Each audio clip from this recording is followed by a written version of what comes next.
in and out with Ricky Starks. Ricky Starks cuts a promo on Collision last night, and you would think he was the winner of the strap match and not Bryan Danielson. We've seen it with Nick Wayne consistently, Commander, Caden, and Katana on WWE.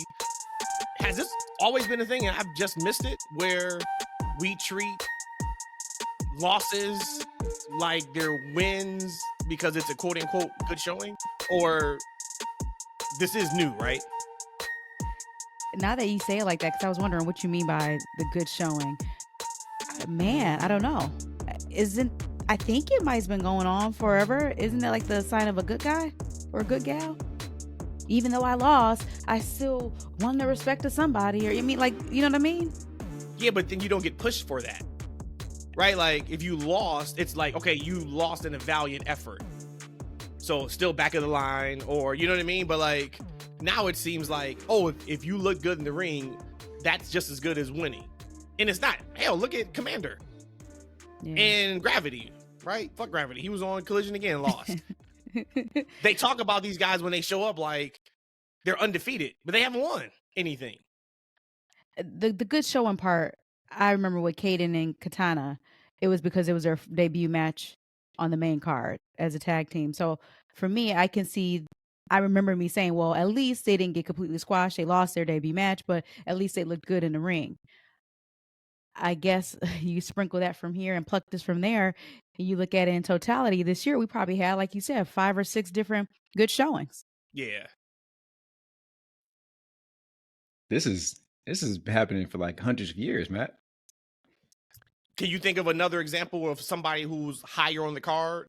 So I ain't talking about Barry Horowitz. I'm talking like legit higher mid to upper card where that happens.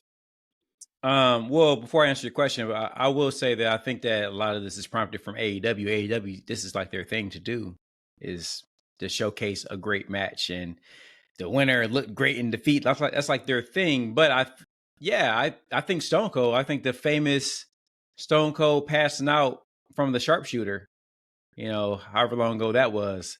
Mm-hmm. From there he ascended to being one of the greatest superstars in WWE history in the world, right? I think there's probably a host of scenarios where somebody looked good in defeat and it propelled them to superstardom.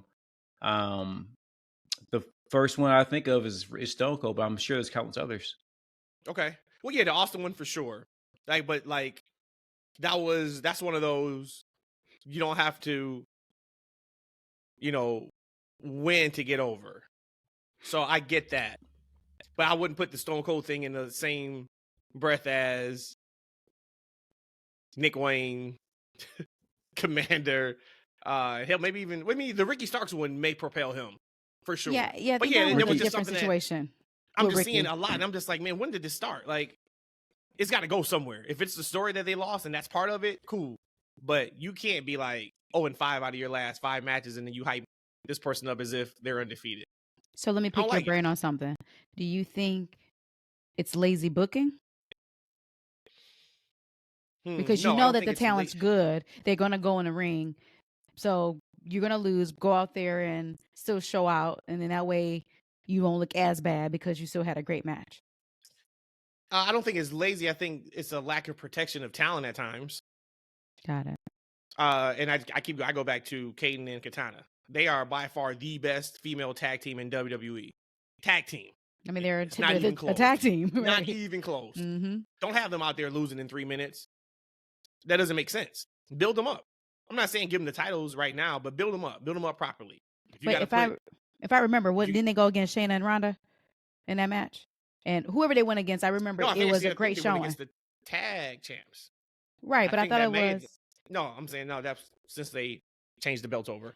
Oh, got it. Well, they've been losing to the tag champions every time. It's not like they're losing to scrubs out there. They're, wrestling to quote unquote the best of the best. And, but what's happening with them and their losses is that, from a fan standpoint, we're saying they look great in their defeat or they had a great match. But I don't know if the company is going out of the way to portray them as like, oh my gosh, they had this breakout moment.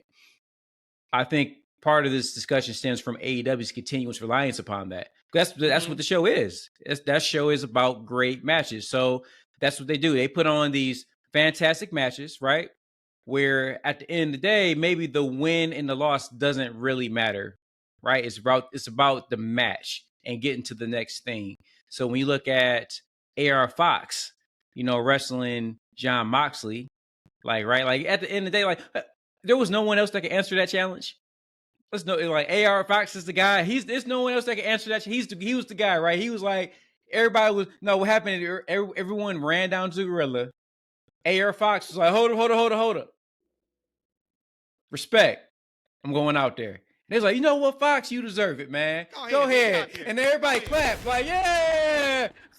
Fox. And he went out there and he did his thing. That's what I'm imagining in my mind, because I'm filling in the blanks. Like, why is AR Fox the only person answering in that call? So I was okay with that, right? But at the end of the match, what do we got? Like, wow, golly, AR Fox, he survived Moxley. He had a great match with Moxley, right? So, and then they raise his hand at the end, right? But that's what you do, because it was a valiant effort, and we do a lot of that. Yeah, and I think too, and we have some AEW things. We'll start with WWE though, but to that point, even down to the tournament, the people who's in the tournament doesn't make sense. Like on Collision, we had Joe and Penta, great match. But it's going to be a great match because you got two veterans in there that know how to work, and they're going to give us what they got. But why is Penta in the world title tournament when he just lost to Orange Cassidy a week ago for the international title, but Orange Cassidy isn't in the world title tournament? It's just, you know what I mean? Like, it's like, why are some of these people in the tournament? And it's let's go there. Are we going there right now? Because I got something prepared for this. We going there right there?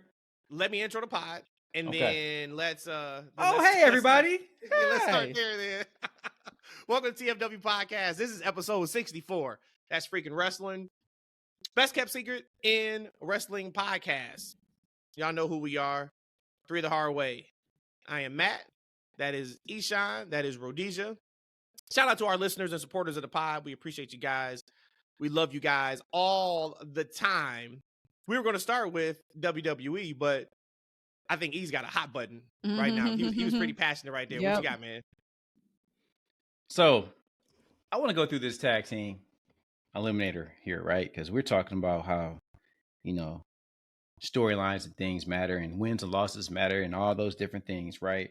And we got the most prestigious championship in AEW, right? The world champion, one of their hottest wrestlers in MJF. And I want to pull up a note because I took a picture of the card here. Okay. And so in this tournament, we have Darby Allin, Nick Wayne. Let's go, Nick. Trent. The GOAT. Roderick Strong. Penta. Jay Lethal. Samoa Joe, and Jeff Hardy. Those are the guys in the World Eliminator. No, let's go with the official name, because there's a big fancy name that we have for this thing. It's called the Grand Slam World Title Eliminator Tournament. What a prestigious! I can't get the word. I'm so excited right now. Prestigious title for this tournament, right? But let's look at these competitors. Darby Allin just lost to the greatest TNT champion ever in we talking Christian? Christian Cage or Luchasaurus, depending on who you ask, right? Yep. We got Nick Wayne. I think he lost his last championship. His last match, and he just started a month ago. He's already in the world title eliminator. Trent, that's my guy, man. I think Trent, he needs like a manager or something, man. He just talks very strangely when he has to open his mouth. Roderick Strong, I don't think he's even been on TV wrestling in quite some time. And then we got Penta. Penta's Penta, right? I love me some Jay Lethal, but he's been more so relegated to like a tag team wrestler with Jay. Then we got Samoa Joe, who is the ROH tag television champion. And then we got Jeff Hardy, who also has been losing left to right in tags. So how does any of these guys deserve to be vying for a world championship match? So I think the only one that makes sense if we're talking story is Roddy Strong. You're right. He's the one that makes sense because your best friend, Adam, is the champion. I'm going to go through this tournament and show you I'm better than your best friend. Cool, I can work with that. Everybody else, they shouldn't be in it. Joe just lost his last high-profile match to CM Punk. I mean, we can just go down the list. And we know, okay, this is setting up for either Joe and MJF, which they had a hell of a segment on Dynamite this past Wednesday. Or it's Roddy and MJF, and they've been planting seeds for that for a month and a half. I'm cool with either one of those situations. It's the matter to your point of those other folks. Why is Trent in the World Title Eliminator tournament? The only thing I could think of is you need somebody who's going to get smashed, and we talk about protecting other wrestlers. That's the only thing I could think of. Only thing I could think of. But what does that show for your title, though? To me, that's the bigger slap in the face, if you want to say that, is like, okay, so you're telling me that Moxley doesn't care about the world title, Orange Cassidy doesn't care about the world title, Swerve doesn't, Takeshita doesn't care about the world title, Swerve doesn't Hangman care about doesn't. the world title, because this eliminator, this eliminator is only made for one or two of these outcomes: Roddy Strong or Samoa Joe, like you said. So that everything else is just filler. But to me, you can't. That's a slippery slope when you use your world title as the backdrop for that. No doubt. I'm just saying, because you asked, why somebody like Trent in here. Well, that's why. And I think that I will put Trent in there before Roddy in there, because Roddy hasn't wrestled on TV. When's the last match he's right had? now? But Roddy's hot right now. As far as a character or as an in ring? That's what I'm talking about. Like, I'm not like, I get the storyline aspect why you would put him in there. And that's one of the things that, if you're watching this show and you're trying to get people up to speed with the show, and you're talking about like, oh, why this person deserves to be in this title, he doesn't have a reason from a physical. He doesn't. Like, he just comes out there and not because he. That's all y'all talk about, that we need to always have storylines. We got a storyline here. I'm not going to just say, okay, let's forget the storyline and just. This is a weak ass storyline, Rhodesia. This is a weak. So I can come out there. So don't get them. So I can go to AR Fox's school tomorrow, hop on TV, and I can run to the ring and smack MJF, and then next week I'm in the world title eliminator title. So you're saying for the last 2 months, what Roddy been putting in for character wise is the same example of what you just said, that you're going to AR Fox school and then showing up next week? Okay, no, you don't I believe can't that. argue with that. I can't argue with that then. So y'all fall into the trap. Wins, losses don't matter. So as long as they're a good character and they come out and make us laugh and they wear a stupid ass neck brace, that's all they need to do to be in a world title eliminator, right? They ain't got to win matches. They ain't got to wrestle matches for the past month. They ain't got to win the matches they've been in. He hasn't won a match.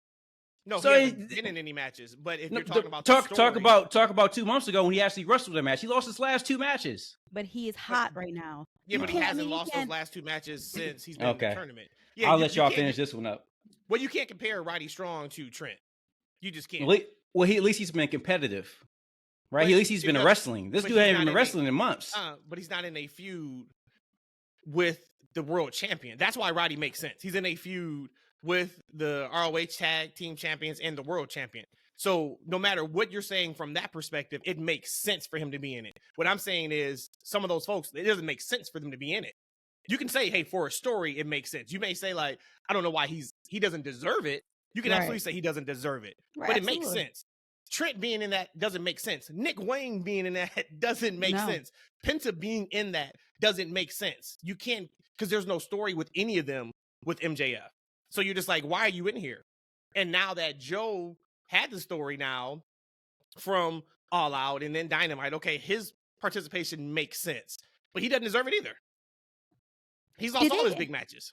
I don't know if this was like a callback outside of the show, but did it ever come up with the whole MJF being local talent back all those years ago in WWE? Did that come out like on TV?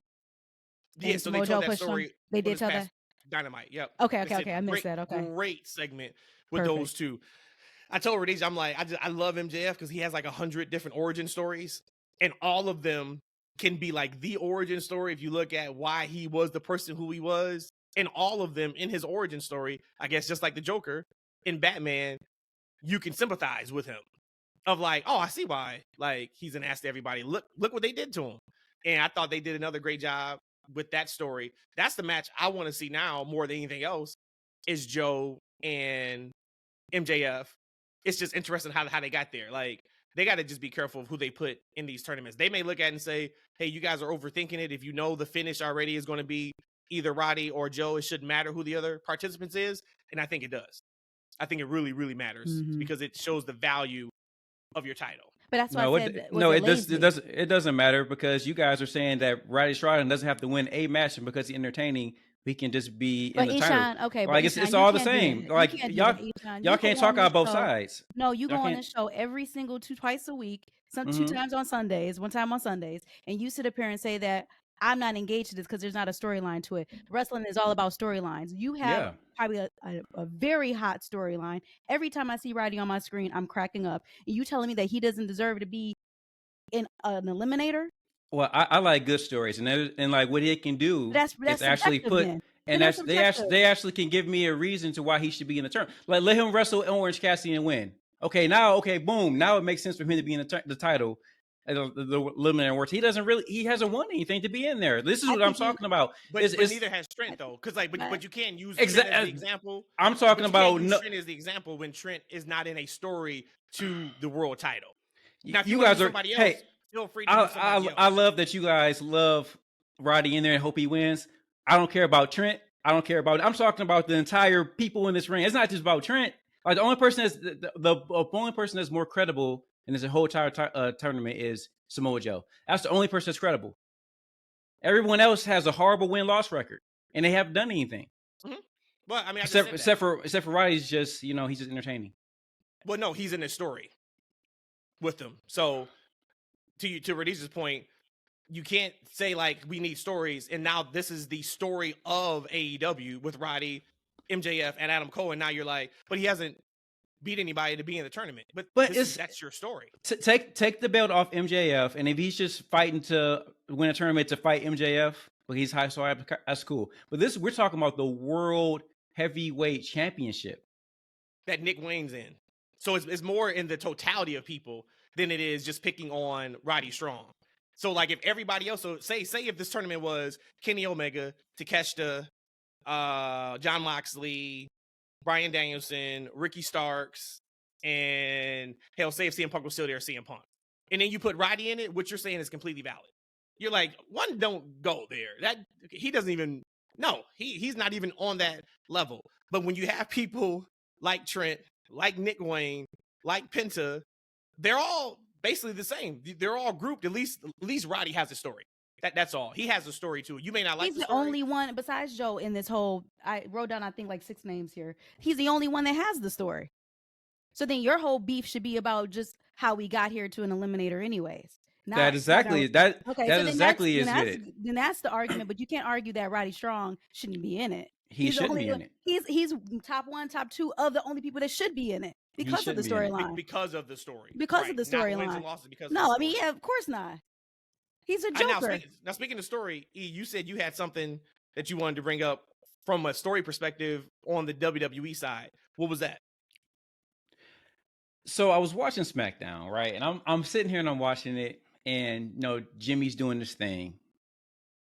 And I kind of like it, I kind of don't, right? Like he's, and matter of fact, one thing I will say, it looks like he's getting back in better shape, which I think is great. Sure. It's like he's getting back in better shape. So it's like he's preparing for a nice little run here. He had a lot of segments, and I'm just a little confused as a viewer. I'm like, okay, he wants to be out the bloodline, but he wants to get back in. He wants Jade to not, become Roman, and then but he's back with Roman. I'm a little confused of exactly what's happening, and I'm starting to check out a little bit. But I was listening to a little bit of the Scuttle Booty online, and there's a little bit of Discord, and it was like, well, here's the thing. You can't say the storyline is bad because it hasn't finished yet. Like, right? We don't know Jimmy's true objective. We don't know where it's going. Like, let them tell their story and then say if it's good or bad or not, right? So my question was like, all right, well, that's actually, I think there's a point on both sides. Like, right, is the storyline bad or is it incomplete? And before I toss it over to you guys, because for me as a viewer, when I'm starting to watch something, if something's not making sense or I'm not into it, regardless if it's finished or not, I stop watching because I got other stuff to do. Than for them to wait to see if it's going to make sense in the end, right? I wasted a lot of time not being entertained or being frustrated before the ending of this story to make the wait to the end to see if it makes sense or not. So for you guys, is it a bad storyline or is it incomplete? So for you, what's your answer? Bad story or incomplete? I think it's both. Man, you know what? It's so funny. Like, no, because that's flawed thinking to say like, we know a bad story. It doesn't have to be finished. How many times we watch a movie, we say this movie sucks 30 minutes in. Movie's not done, but you can tell. You be like, oh no, this ain't it. So I think that's flawed to say like, oh, we have to wait until the story's complete to be able to tell if it's a good story or not. No, we don't. Only bail I can shoot them is, to me, the story's been good for 2+ years. Story sucks right now. It does. I'm excited for Jade because of the possibilities on Raw, not because of anything they really shown yet. We'll see, of course, what they do, tomorrow and in the few weeks. They have an opportunity to do some really fun things. To me, I feel like the Jimmy thing is dead in the water already. You were the one that kicked Roman. So now they didn't kick you out, so you're down to be back in. That story doesn't make sense. That's a bad story. So it's possible to have bad chapters inside of a story, right? And that's right now, this story, I'm not feeling it. On SmackDown, I'm watching and I'm like, this isn't intriguing to me because you have yet to answer the question of, because you started by saying you don't want your brother turning into where Roman is. That's how you started, by saying you cost him the title. But now you want to be back down with him. That just doesn't make sense. They haven't done any winks to the camera on, oh, he's trying to get back in to destroy the bloodline from within. But even if he did that, you would still say you had your opportunity to do it before you super kick Roman. So for me, I'm going to still shoot them some bail because it's been good for so long. But if it wasn't 3 years of awesome television for me, I'd be like, man, this is kind of jumped the shark. I was actually going to say, before you said Eshaun, could it be a bit of both? Because of the equity they've built in my heart with this whole storyline, I want to say that it doesn't suck. I want to just say it's incomplete. But I think if I take that emotion away, I think I probably would say that this sucks right now, because for now 3 showings, so 2 SmackDowns and a Raw, I'm left scratching my head like I still don't understand what's going on. And you haven't thrown me a bone yet to say, hey, this is the situation. So I'm still kind of like perplexed, of confused is what I am. I'm still confused. And so I think if I wasn't so invested in this, I probably would say, oh, this sucks. This is terrible. Get this off my screen. But because they have done me good for so long, I'm just going to say I'm confused. So I guess that'd be closest to incomplete. We saw Jimmy and AJ in the main event of SmackDown. A lot of online talk about people who really want to see an AJ and Roman feud. I completely don't want to see that. I still think AJ's ice cold. I don't care anything that he's doing. I do find it really, really amusing that his group is like, look, dude, we told you not to get in that bloodline mess. You can't be mad at us because you got jumped. We told you not to fuck with him. I thought that was great. But do y'all care about at all a Roman AJ feud right now? As constructed this very second, no. But I'm just thinking about the last time we went to a WWE show and AJ came out and how the crowd loved him. There's still, I guess, something that's there. I feel he's completely ice cold, but there gotta be something that's there. If you could build AJ to what AJ was before when he first started in WWE, absolutely, I'll be there for it. But right now, I think that just make the bloodline storyline suck even more. It's all filler until they get to the next, point in their story. And I would imagine that once Roman returns, he's going to add the star power and the charisma. Is going to, be good again, just to see him interact with everyone, right? I'm here for it. I mean, I'm not sure what else is next on that show for Roman, for any of them. I think AJ, I'm not hot on AJ, but I think he's one of those wrestlers that's like, Plug and play. yeah, like the crowd knows who he is. They respect him. Like, unlike Roderick Strong, you can plug him into a world championship match and Relax. and it makes sense. Like, right? Like he's Oh, somebody the wait. crowd believes in. AJ And like, Styles? yeah, you can plug him in and play. Okay. Yeah. I ain't doing this with you today. Come on. I tell you what I was here for. I got the little nice feelings What? in my belly. In your belly? The Heyman. That's bubble the guts. Heyman LA Night. Well, it could be that too. That's probably right now. Too many drinks last night. The Heyman LA Night segment on SmackDown. Oh, buddy.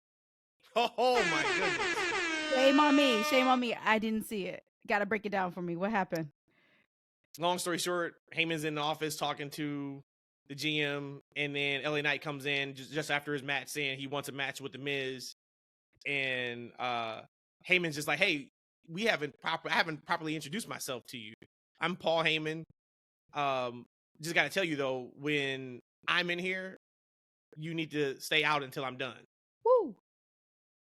And then he's like, you got it? And, of course, they played off of the yeah thing. And then, LA Knight gets right in Heyman's face and hits him with like a slow yeah. And then Heyman kind of cowers down a little bit. And then, yeah. So I thought that was really, really cool. I was like, man, that's awesome. I like it. I like it a lot. Another good week for LA Knight. They're doing him right. It sounds like he allegedly is about to or has already signed a long-term deal with WWE. Good for him. And, we talked about it last week that he is now slated to be the top babyface on SmackDown. It's working for him. Yeah. Yep, it's really, really working for him. So that was cool. I also am here for Io and Asuka. We're finally getting that match in 2 weeks on SmackDown. I would have loved for it to be on pay-per-view, but I'm going to assume the pay-per-view is something including with Charlotte. But they've done a really good job over the last few weeks of putting main matches on TV. We had Gable and Gunther main event Raw. We had the steel cage match.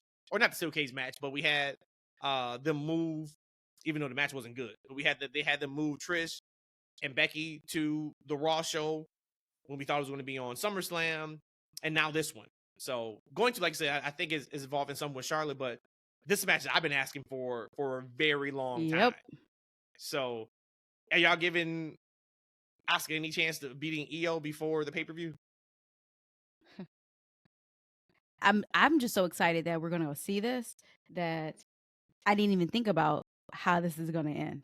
I'm just excited about what we have in store, potentially what we have in store with both of them. I remember we were talking about on the last pod about it had something to do with like strikes. I think maybe E made a comment that one of the guys, some of the strikes that they do compared to the women, and I was listening back and I'm like, but man, I remember Asuka in NXT in her strong style. Io, same way too, NXT. And it's like they came to WWE, kind of got a little bit lighter on it.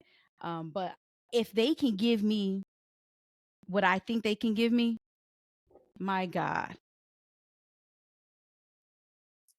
How do you guys think about the presentation of Io as champion? You think you're doing a good job? So she's been champ now for about a month, going on a month, right? About a month. Yeah. No, not. I mean, she's kind of lost. She's lost in the shuffle. She's lost with Damage Control, and then she's lost in the Charlotte, Asuka of it all type situation. So no, I'm happy she has the belt, but she hasn't really done anything yet in this month. You know what her title run is reminding me of? Like those uninspired title runs they would give like Rey Mysterio back in the day, or this guy's like that, to where like the previous champion was obvious focus of the division of the show, and then when those guys got the champion, they weren't the focus. They weren't the focus of the division or the show, right? It was someone else, and that's why I feel like with Io right now, she doesn't seem to be even the focus of what's going on with the women's division right now. That's the same way with Toni Storm when she was champion. It was more focused on Saraya and the Outcast alone. She wasn't even the leader of her own group. And then it feels like with this story that they pivoted, because a couple months ago we all just knew like, oh, the finale of this is going to be Bayley and Io. either, for the Money in the Bank briefcase, some type of strife there. When she wins the title, she's going to cost her, whatever. We thought that was it. And then they like slowly pivoted away from that. And now they're going to this. So I also think that's part of it too. I don't know if this was the planned on story from that's a good point from the jump. That's a good point, because you're right. Because I remember a lot of that kind of silent tension, not even tension, but Bailey about to set her up. Yeah, Bailey about to set her up. And I didn't get that feeling at all lately. Nope. So I think they kind of like switched a little bit, which is interesting. So whatever. Other thing I was here for from SmackDown was the Suit Profits and Bobby confronting Judgment Day. I am here for that. I don't know, like, who's the heels, who the baby faces are. I don't know any of that. So whatever. They'll figure it out. But it was a really cool optic. And Dom, you got to figure it out, brother. Dom was trying so hard not to laugh. When he was staring at him. It's like, dude, and he wasn't even looking at him in the eyes. He was looking at him like right in his forehead. And he's got that little stupid smirk on his face. And then afterwards, they started jawing back and forth. So the smiles kind of came. But he was trying to hold it together. It's like, come on, Dom. You got to be better than that, dude. But yeah, he was laughing during the heat he was getting. Like, he's having a good time. Hey, ain't nothing wrong with that. He's having a good time right now. Is that something that intrigues you guys? Excites you? Is the Suit Profits of Bobby and Judgment Day? Anytime you could push the Street Profits, absolutely. Especially they are going to be a little bit more edgier than what they were before. So absolutely, I'm down for that. Oh yeah, I'm a fan of all 6 men. I would like to see more of the edge with the Bobby and Street Profit connection. Maybe they're gonna add an extra wrinkle to that dimension pretty soon. But yeah, I'm definitely for it. I forgot to bring this up last week. I had it, and I don't know if I just forgot. Whatever. So I'll bring it up now. And I saw it online. Before I had thought this, I hadn't seen it anywhere. So last week, Damian gets his new Money in the Bank briefcase. It's in your Money in the Bank. It's purple. The first thing I thought is this is the end. This is how the end of Finn and Damian Priest are going to come to a head. And I think Finn Balor has that original Money in the Bank briefcase somewhere. And they have a video right after Raw where you see Finn take the contract out. They put it in the purple briefcase. They close it up. They laugh, and it's all good. I think Priest is going to go to cash in that Money in the Bank briefcase somehow, some way. We figure out the contract's not in it. Finn has the contract. And the reason why I think that so much is because JD was the one that gave Priest that briefcase. JD was brought to this entire fold by Finn Balor. Now the issue with that is every year, are we just going to say, oh, just steal the briefcase from the person now? It's your contract. Exactly. Maybe they'll figure it out, just like they figured out not having Brock on TV for months and him still win the championship when it's supposed to be a 30-day defense clause and Roman being gone for months. So I'm sure they'll figure that out. But when I saw that, I was like, that's how we get to the end of those two in Judgment Day. Is that something that you guys would like? I like how your brain works. I never would have thought that. Isn't the briefcase just a formality? Isn't the fact of the matter is that Damian Priest can at any moment get a title shot? Nobody's ever flipped out and changed a briefcase before. That's never happened. So that's a new precedent, right? And then every single time they cash in their title shot, they hand over the briefcase. But I think only one time we actually saw paper inside of the briefcase, right? Probably around the Steph time. When he had it, maybe. Typically I've never seen I've never seen the inside of it besides the one we got from Money in the Bank years ago. That'd be fun. I don't like lazy booking type stuff. I think in a simple world, I like that. However, this different, like you said, we talked about it privately. Like, so you're saying that every year, like, I can just, so senior Money in the Bank wins the briefcase. And then, like I said, I graduate from AR Fox's school. I show up backstage, hit him over the back of the head with a bat. I'll run out with the briefcase, slide in, I'll just cash in, right? And I'm this new champion. So everyone can just steal the briefcase and they can just win, right? Well, we don't know what's inside the briefcase, but I would assume that it was some kind of contract inside of there that somebody would have signed, right? So if there's a contract in there, was it just blank and they sign right before they go out, or what's in there that legally binds them to get this shot? I think That's what I would like to know. I think the name is on it. If I can't remember, because I want to say they showed it in the video. I think maybe I think Priest's name is on it, if I'm not mistaken. I don't know. There wasn't a signature that I can remember. So what if so how about what if in the contract it mentions if the winner of the briefcase freely gives up the briefcase? That's just like them giving up their opportunity. Because how many times have we seen in wrestling? All right, here's the opportunity. You can we're gonna have a match for my Money in the Bank title opportunity.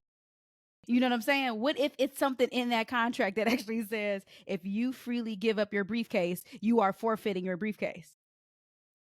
I'm here for it. I think, yeah, I think that would be some fun things. You have to think about what that looks like next year. But I was like, yeah, I think that's going to happen. And I saw they just have to make it make sense. Like if they can make, like, I like the thought of it. They have to just make it make sense where it's not just, insult your intelligence. Yeah, no doubt. Y'all got any other quick hits for WWE before we move on to AEW? Nope, we covered them all for me. Yep. Perfect. Some sad news for me. Bryan, it looks like this is legit. Cut a promo on Collision last night talking about his daughter is 6, and he told her he'd start wrapping up his wrestling career when she turned 7.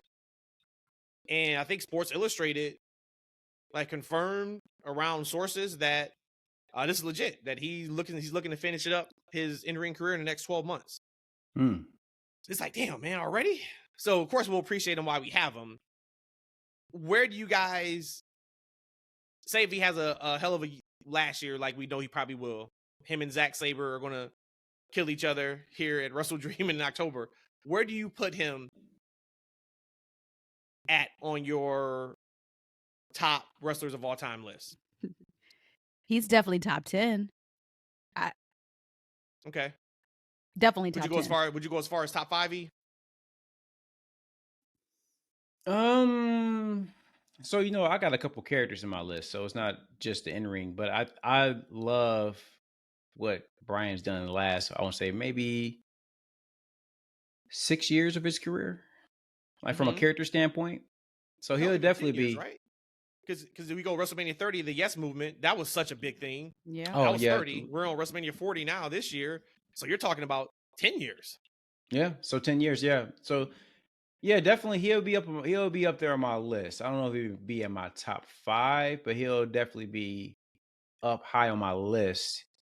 And whenever he decides to hang it up, it'll be a sad day for me because I'll miss seeing his contributions to wrestling.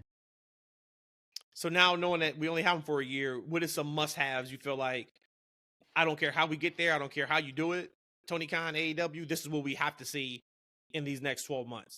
Is there anything you guys have? No, because I'm thinking of, do you want to put him in a title picture knowing good and well he's leaving soon? So then now the fans know he's leaving soon. So we know that there's a deadline coming up. I don't know if I want that necessarily just to give him a championship, but if that's what he wants, then I think he deserves it.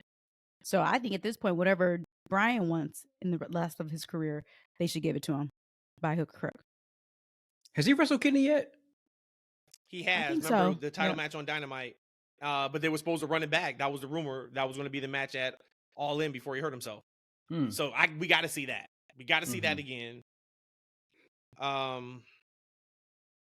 That might be probably the only thing, him going against Kenny.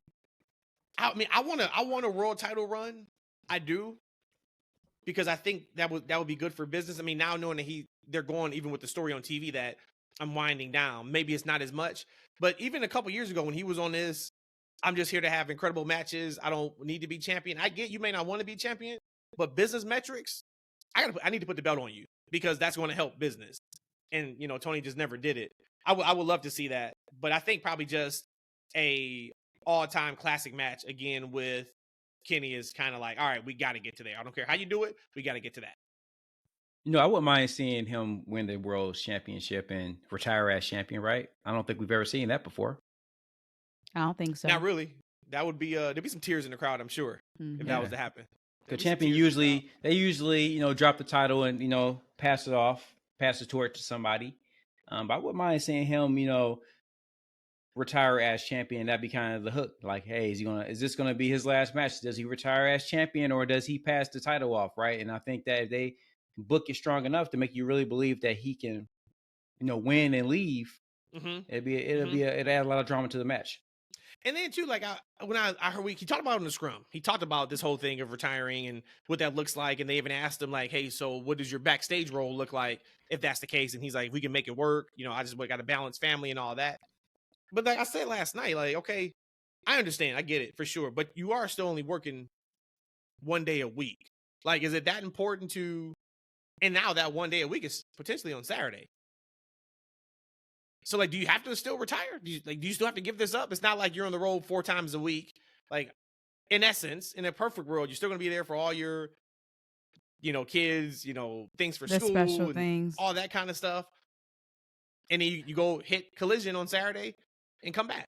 I think the question then would be for somebody like a Bryan, who probably is a perfectionist when it comes to wrestling. There's probably no probably about it. How long is his body hurting for after a show? Those kind of things. How long does it take to get him mentally prepared? If that's all consuming, then maybe he probably would still need to retire. Because could you imagine somebody, rest in peace, like a Kobe, only working a little bit? He's still going to be 7 days a week of watching footage, watching video. He still won't be there, maybe playing once a week, So that's what I'm thinking. Maybe Bryan, it's like either he's all in wrestling or he's retired. But either way, I hope that if he retires, I'd like him to stay on as creative. Yeah, if his creative mind is as big as everyone says, I'd love to see him continue on in that capacity. Because we definitely need more creative and brilliant minds on the creative side of any promotion. Right. Collision was pretty good again last night. I think anybody that had a worry that, oh man, if Punk is not here, it's downhill. I think they did good enough to where they calmed any of those nerves that no, their formula they have is still right. And let me get the sounder ready. Who came back yesterday? My girl. Come on now. Jade Cargill. Come on now. How good was it to see her back? Loved it. She couldn't contain her excitement either. She smiled a couple of times. I was like, that's cool. Yeah. That is super cool.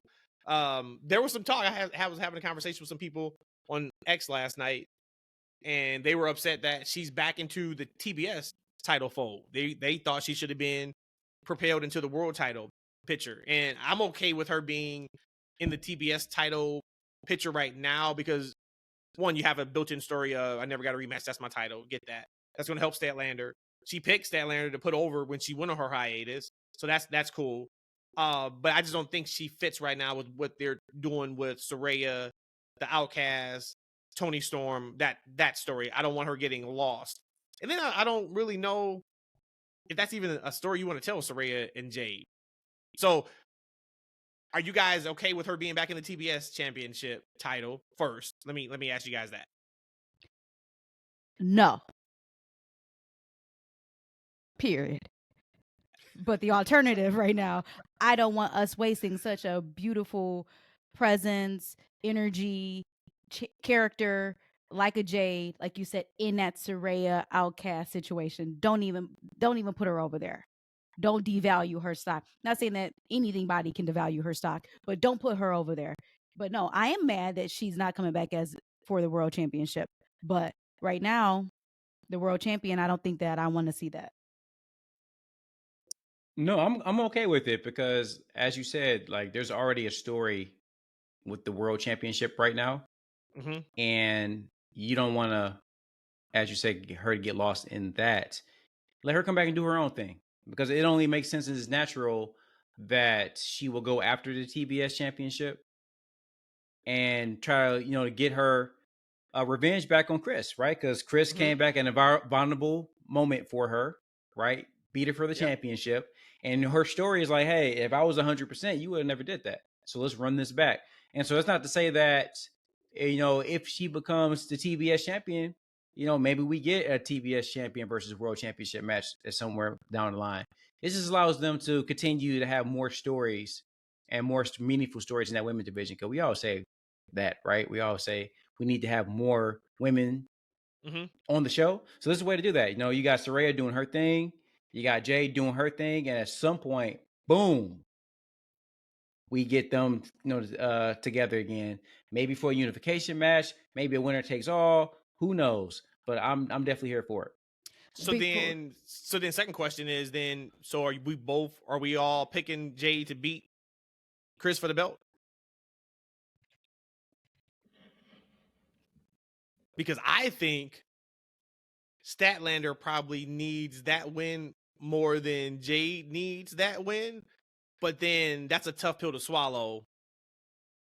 So I'm worried about the booking. That's a tough pill to swallow if she loses to Chris and it's like, okay, now where? Now what does she do? But as we see with the World Title Eliminator, they can throw her in a World Title Eliminator for Saraya after Grand Slam, and she can win that, and then we're off to the races. And better for you guys, just put a neck brace on her and make you laugh a couple times. Woo, we all good. All I'm saying is, going forward, I don't want to hear you ever say that you a Roddy Strong fan anymore. I ain't never said I was. Okay. So you ain't got to worry about that. Episode, what is it, 60? What is it, 64? 69? Or something like that, yep. All right. I'm marking that down right now. But that is a great parallel to Jade deserves a title shot because the story is there. It's the same parallel to Roddy should be in the title picture with MJF because there's a story there. He doesn't say the same thing. He doesn't say it that way. We can say the same thing. I mean, Jade ain't beat nobody since she lost the title. She was they don't do rematches. She never got a rematch, and they absolutely do rematches. That was the case. Orange Cassidy should have got his rematch before AR Fox. Okay, first off, before wait, no, we said this like Action Andretti. They gave a shot to Action Andretti. First off, no, because he beat Jericho. Remember, that's the reason why they said it in commentary. That's a year ago. He beat her. But listen. I had another question, but I'm a segue just for one quick second. I said on the last pod, I better not see Orange Cassidy for at least 2 weeks. He starts the show, says at least he didn't wrestle. But he said he's gonna be here. Still wrestle. He said they told him to go home, and I said no, and he just left. So I thought that was kind of a strange way to start the show, though. Yeah, you guys think that was strange? It felt like for me, like, hey, you started like our last like 50 shows as champ. Just go out there again and start it, even though you don't have the title. That's what it came across to me as. It's like, okay, all right.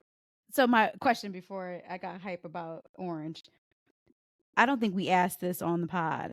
Where do we see and how long until Saraya drops the title? Where do we see this going and how long until she drops it? I personally think it's a short run, but that's just my feeling. You don't drop that title until you get to Mercedes and Saraya for the title. And you talk about built-in story, you ended my career. Like, you know what I mean? Like, if that's not the end game, what are we even doing here? Yeah. So that's my answer. All right, I don't know, guys. I mean, with this women's, I'm kind of on the wait and see with this one because Toni Storm won the championship. Out of nowhere, she loses to Shida.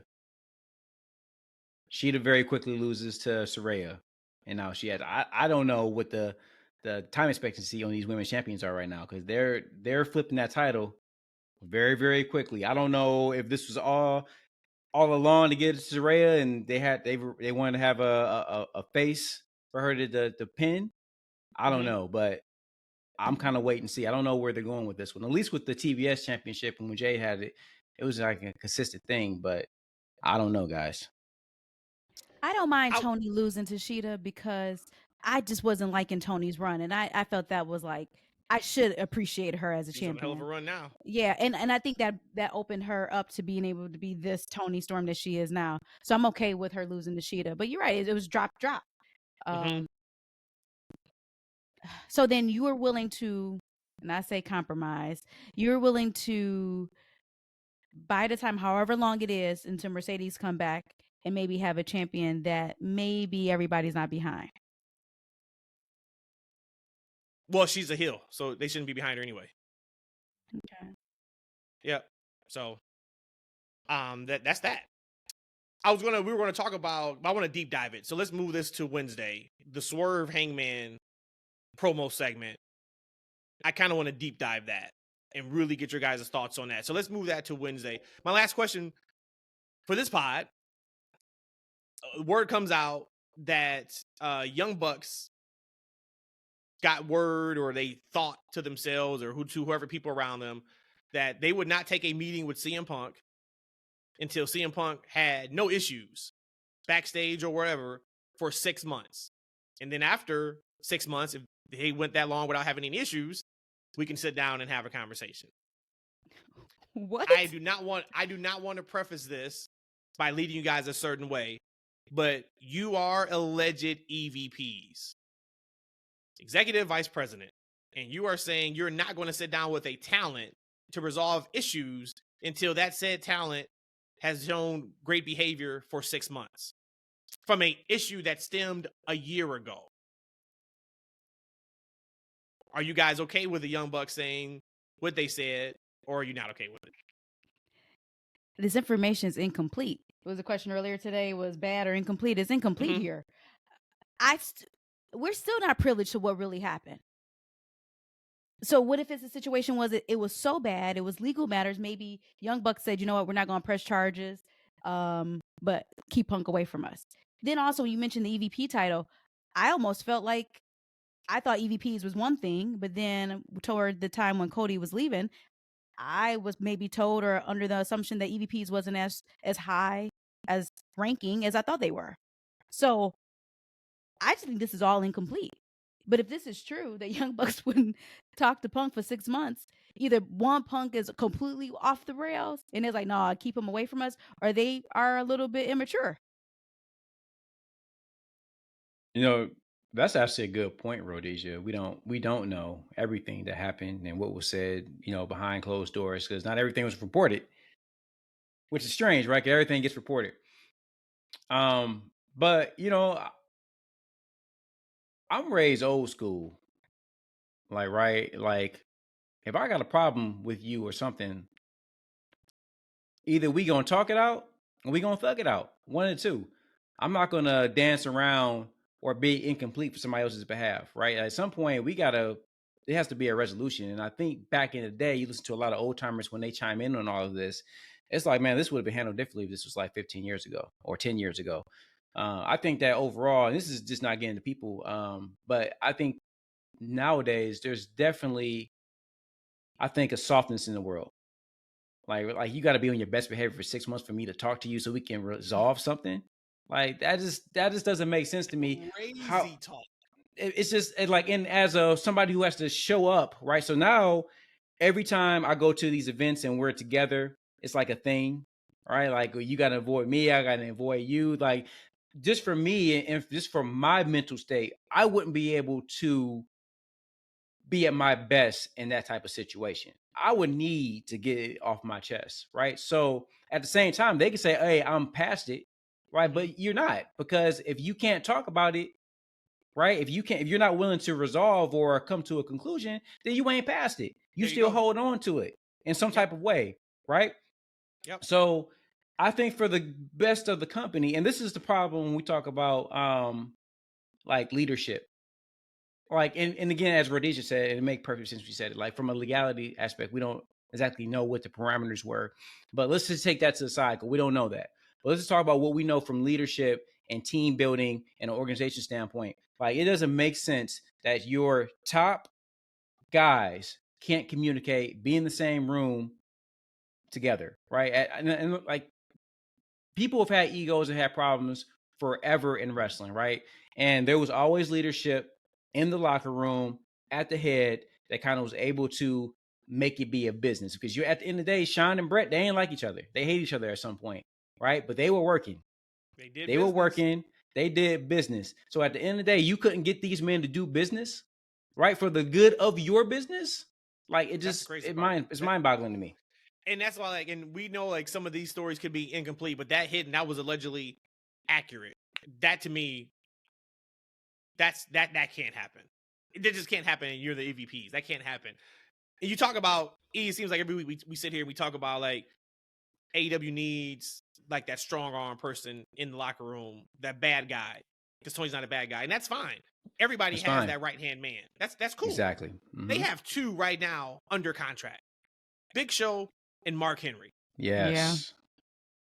Ain't nobody gonna Nope. go up to Big Nope. Show Neither or one of Mark them. Henry. And they've been around the business. I am sure everybody respects them to the utmost degree. They're there. Now, maybe they don't want that. Maybe they don't want it. Yeah. You know what I'm saying? But, man, they could have easily gotten this done. Now, y'all going to sit down. And we know, you talk about legalities point, Rhodesia. Well, we know there's no restraining orders in place because then there were times where they were still on the same show together. So, y'all But can sometimes with a restraining order, though, you can get like certain, I call it like caveat, but asterisk that says if you have to go to this place, this is the situation and you still can't do such and such. I've filed a couple of restraining orders, so I kind of know how that works. So, but there is parts in the restraining order that you could do that. But would you like to share who you file restraining orders on?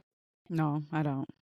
But I guess I go back to just saying that either Punk did something completely off the walls, and that makes sense of why then Tony said he was fearful for his life, or the Bucks was just really immature, or both. Well, but that 6 month thing had nothing to do with having it all in. But I'm just saying, though, he just didn't get past the 6 months. I mean, but that's also a thing too. Like, damn, Punk, you can't be on your best behavior for 6 months. I mean, he started off with throwing shots, right? Like, so he was that time he kept resetting the time almost every week. Right. The time, so they were like, he was. Now we got 6 months. He was resetting time. Yeah. For that day. Yeah, he was resetting time all along. But you know what, Matt? You made a good point, and like you think about, and I don't want to disrespect any of the veterans and people they have in that company because, as you said, they got a Big Show. You got Mark Henry because I listen to Mark Henry very often on Busted Open, and specifically to hear his commentary on what's going on. And he doesn't say a whole lot, right, about it. And I get it from a company standpoint. He like, look, I can't say too much to y'all, right? And it's just some trust and some legal. It's like he don't want to spill too much of the beans too. Mm-hmm. But like you think about a Billy Gunn. Like Billy Gunn also, I heard was a no nonsense type of guy too. Back in the day, and he's big and he's knowledgeable. Yeah. You got like they have a lot of guys to where you would think will be in positions to kind of mediate things, right? Yep. But maybe, as you said, maybe they don't want that responsibility.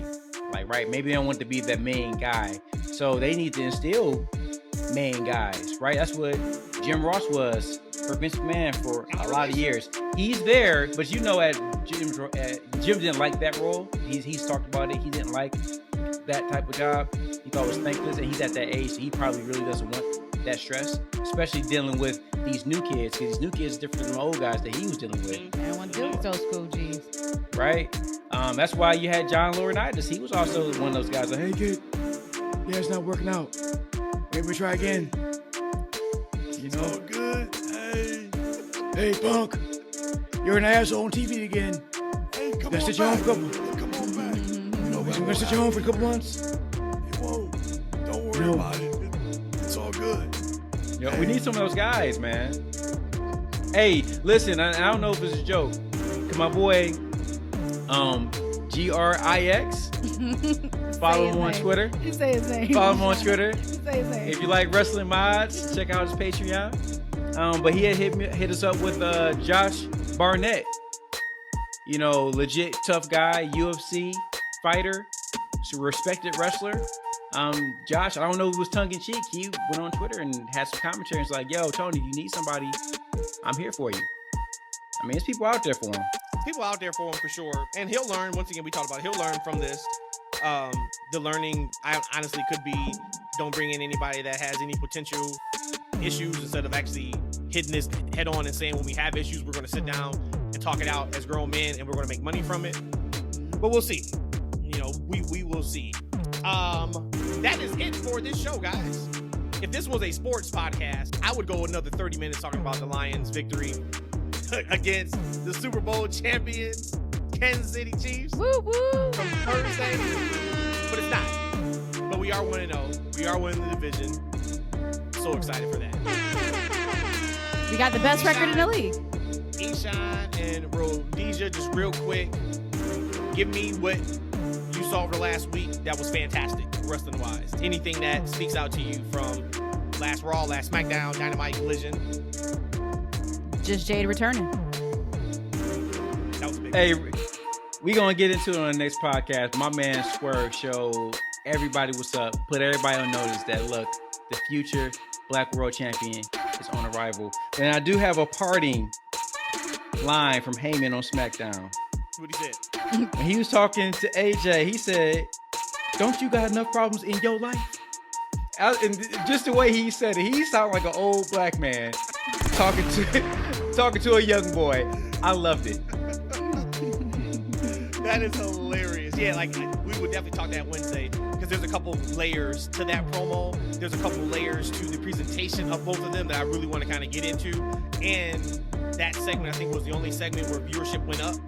Oh, wow. From people looked at that as a really, really big deal. So I do want to definitely hit that. All right, guys. Social media, we are all there. Make sure you hit us up on X, on Instagram at That's F&W. We are on YouTube at That's Freakin Wrestling. And then we'll also talk about we'll be on a other podcast, which we'll give that information out on Wednesday show because that podcast is going to drop on Thursday. So shout out to Parallax and everybody over there doing some good stuff. So we'll talk about that. We recorded that podcast. Really, really good conversation. 2 hours plus, kind of just about our fandom, just current events in the wrestling world, how we got to be wrestling fans. Really, really, really cool pod with Ryan. So we'll talk about that and anything else that comes up in the next 48 hours or so. That is all we have for you guys. Thank you guys for listening. As always, we will talk to you on Wednesday. Peace.